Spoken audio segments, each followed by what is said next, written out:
ဂုတ်လ6ရက်နေ့က2016ခုနှစ် INS-ISA ကမ္ဘာရေလွှာရှော့စီကစားနည်းပွဲတော်ကိုဗင်နီဇွဲလားနိုင်ငံကော့စတာရီကာရှိနာမည်ကြီးကမ်းခြေပါတီပွဲများဆင်နွှဲရာပလာယာဂျီကော်တဲတောင်ပြင်မှာတရဝဲဖွင့်လှစ်ခဲ့ကြောင်းကြေညာခဲ့ပါတယ်။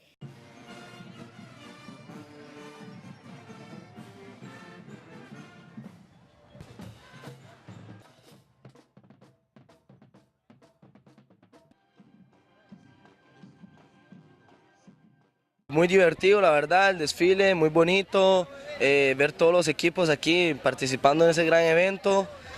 bastante sol, pero aquí disfrutando bastante. ဆယ်စုနှစ်5ခုနီးပါးကြာရေလွှာရှော့စီပြိုင်ပွဲကိုပြည်ပြည်ဆိုင်ရာရေလွှာရှော့စီအသင်းကဦးစီးပြီးဩဂုတ်လ6ရက်နေ့ကနေ14ရက်နေ့ထိကျင်းပခဲ့ပြီးနိုင်ငံပေါင်း26နိုင်ငံကပါဝင်ရှင်ပြိုင်သူအားကစားသမားပေါင်း142ဦးရှိတယ်လို့သိရပါတယ်။2020ခုနှစ်မှာတော့ဂျပန်နိုင်ငံတိုကျိုမှာကျင်းပမယ်အိုလံပစ်ပြိုင်ပွဲမှာရေလွှာရှော့စီအားကစားနည်းကိုပါထည့်သွင်းရှင်ပြိုင်မှုအတွက်အပြည်ပြည်ဆိုင်ရာအိုလံပစ်ကော်မတီအနေနဲ့မကြသေးမီကဆန္ဒပြုခဲ့တယ်လို့လည်းသိရပါတယ်ရှင်။